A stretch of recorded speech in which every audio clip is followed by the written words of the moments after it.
Shalom saudara-saudara yang terkasih di dalam nama Tuhan Yesus Kristus. Kembali lagi kita akan merenungkan satu bagian firman Tuhan. Mari kita membuka Alkitab kita di dalam Roma, pasalnya yang ke-11 ayatnya yang ke-33. Roma 11 ayat yang ke-33, saya akan membacakannya untuk kita semua. Dan mari kita bersama-sama merenungkan bagian firman Tuhan ini. Oh, alangkah dalamnya kekayaan hikmat dan pengetahuan Allah. Sungguh tak terselidiki keputusan-keputusannya dan sungguh tak terselami jalan-jalannya. Sekali lagi saya akan bacakannya.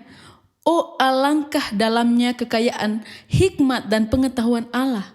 Sungguh tak terselidiki keputusan-keputusannya dan sungguh tak terselami jalan-jalannya. Saudara, banyak hal yang tidak terduga terjadi dalam kehidupan kita. Terkadang kita juga bertanya, kenapa apa yang saya rencanakan sangat sulit untuk saya capai? Bahkan beberapa hal terjadi tidak sesuai dengan apa yang kita inginkan, tidak sesuai dengan apa yang kita harapkan, ataupun tidak sesuai dengan apa yang telah kita rancang, kita schedule sebelumnya. Saudara, kita tahu dan kita percaya bahwa Allah turut bekerja dalam segala sesuatu untuk mendatangkan kebaikan bagi setiap kita. Akan tetapi, terkadang prasangka buruk sudah lebih dahulu menghantui kita sebelum kita mengerti apa yang Tuhan maksudkan dalam kehidupan kita. Saudara, bagian firman Tuhan hari ini mengingatkan kita bahwa hikmat Allah jauh melebihi pengetahuan kita dan jalan-jalannya tidak dapat kita selami. Artinya bahwa kita seringkali tidak mengerti apa maksud Tuhan di balik semua apa yang kita alami dalam kehidupan kita. Namun dengan mengerti hal ini, kita hendaknya tidak perlu khawatir akan apapun yang kita alami, baik itu susah, senang, duka, maupun penderitaan yang harus kita hadapi dalam setiap perencanaan kita. Akan tetapi saudara, hendaknya kita selalu berserah dan percaya bahwa Tuhan akan membuat semuanya indah pada waktunya. Saudara, ada seorang wanita tua di Jawa Barat yang kehidupannya hanya bergantung dari penjualan tempe. Tempe tersebut terbuat dari kacang kedelai yang diproses, dan proses pembuatannya memakan waktu setidaknya 3 hari lamanya. Saudara, demikian wanita tersebut membuat tempe setiap harinya untuk 3 hari ke depan. Dengan demikian, untuk hari ini telah disiapkan 3 hari sebelumnya, dan untuk besok telah disiapkan 3 hari sebelum hari esok. Akan tetapi, pada suatu hari saudara-saudara, ia terkejut ketika hendak menjual tempenya di hari ketiga. Ia sangat kaget melihat tempenya yang masih setengah jadi. Dia heran, tidak pernah terjadi dalam kehidupannya. Sedangkan waktu sudah menunjukkan pukul 5 pagi. Waktu marak-maraknya orang datang ke pasar belanja keperluan harian. Karena jika tidak, ia akan terlambat dan mungkin pembeli sudah tidak ada lagi. Dan juga pasar akan menjadi semakin sepi. Kemudian karena ia sedih, ia bingung harus mau ngapain, gak tahu mau bagaimana lagi. Itu satu-satunya penghidupannya. Akan tetapi ia percaya kepada Tuhan. Kemudian ia berdoa, Tuhan tolonglah semoga kacang ini segera menjadi tempe ya Tuhan Yesus. Amin. Kemudian ketika ia membuka matanya, ia berharap bahwa tempe tersebut sudah jadi. Akan tetapi ternyata tempenya belum jadi juga. Namun waktu terus berjalan. Wanita tua tersebut kembali berdoa, Tuhan, tolonglah. Ini satu-satunya penghidupan saya. Tolong supaya tempenya segera jadi. Amin.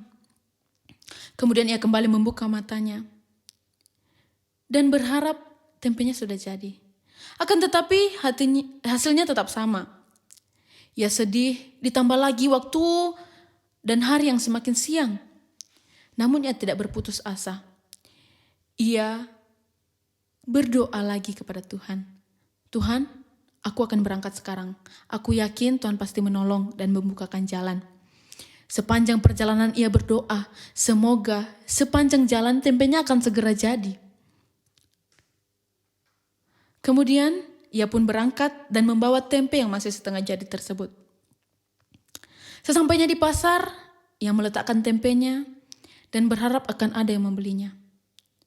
Ia melihat sekelilingnya, pembeli sudah sepi, jualan dagangan orang lain sudah mulai habis. Kemudian ia sangat sedih dan terus berdoa, Tuhan tolonglah, semoga tempenya sudah jadi, ini satu-satunya penghidupan saya. Kemudian perlahan ia membuka, dan ia sangat terkejut melihat tempenya masih sama, belum jadi juga saudara.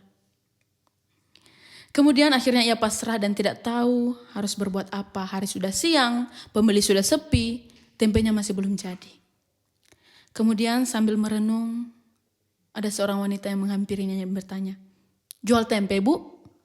Kemudian ia pun menjawab, ada bu. Akan tetapi ia ragu untuk memberikan jawaban tersebut. Kemudian wanita tersebut melanjutkan, tapi tempe yang belum jadi ya bu, ada enggak? Saya sudah keliling-keliling dari tadi enggak ketemu tempe yang belum jadi. Kemudian ibu tua tersebut terkejut. Oh ada bu, ada. Saya jual tempe yang belum jadi. Wah pas banget ya bu, kata wanita tersebut. Saya beli bu, yang setengah jadi. Dengan penuh sukacita, wanita tua tersebut membungkus tempe-tempe tersebut. Dan sebelum ia membukanya, ia berdoa dulu. Tuhan, semoga tempenya belum jadi. Amin. Kemudian ia membukanya. Dan ternyata benar, tempenya masih belum jadi. Kemudian ia sangat senang dan melanjutkan membungkusnya. Akan tetapi sembari membungkus, ia mikir juga. Ibu tua tersebut mikir. Seumur-umur gak ada pernah orang beli tempe setengah jadi. Akhirnya ia bertanya, Bu, selama saya jualan tempe bertahun-tahun gak pernah ada orang beli tempe yang setengah jadi. Kenapa sih ibu beli tempe yang setengah jadi? Kemudian wanita tersebut menjawab, oh begini bu, anak saya itu sekarang sekolah di luar negeri. Jadi ya lama sekali mau makan tempe kampung. Tapi saya gak pernah kirim. Nah tapi saya mikir-mikir kalau kirim tempe yang sudah jadi pasti busuk di jalan. Untuk itulah saya mau beli tempe yang setengah jadi. Supaya kalau sampai di dia sudah jadi tempenya. Akhirnya wanita tua tersebut mengerti. Dan setelah pembeli itu tersebut pergi, wanita tua tersebut sangat senang dan bersyukur kepada Tuhan. Saudara, demikianlah juga cara Tuhan bekerja dalam kehidupan kita. Seperti bagian firman Tuhan yang kita renungkan. Cara Tuhan itu tidak bisa kita selami. Jalan-jalannya itu tidak bisa kita selami. Kita tidak mengerti. Akan tetapi marilah kita percaya bahwa Tuhan itu berdaulat atas kehidupan kita. Dan tidak pernah mengecewakan kita. Terkadang cara-cara Tuhan tidak terpikirkan. Akan tetapi biarlah melalui firman Tuhan hari ini. Hendaknya kita selalu percaya bahwa Tuhan memiliki caranya sendiri untuk memelihara kita. Mari kita berdoa. Bapa, kami mengucap syukur buat firman Tuhan yang telah kami renungkan hari ini. Kiranya bisa menjadi berkat dan Engkau menolong kami semakin diteguhkan dalam iman kami melewati masa-masa sulit ke depan. Pimpinlah kami Tuhan untuk berserah penuh kepadamu. Biarlah kami tidak menjadi orang-orang percaya yang khawatir, namun kami berserah penuh kepada Tuhan. Terima kasih Bapa, ke dalam tangan kami menyerahkan seluruhnya. Di dalam nama Tuhan Yesus Kristus kami telah berdoa dan mengucap syukur. Amin.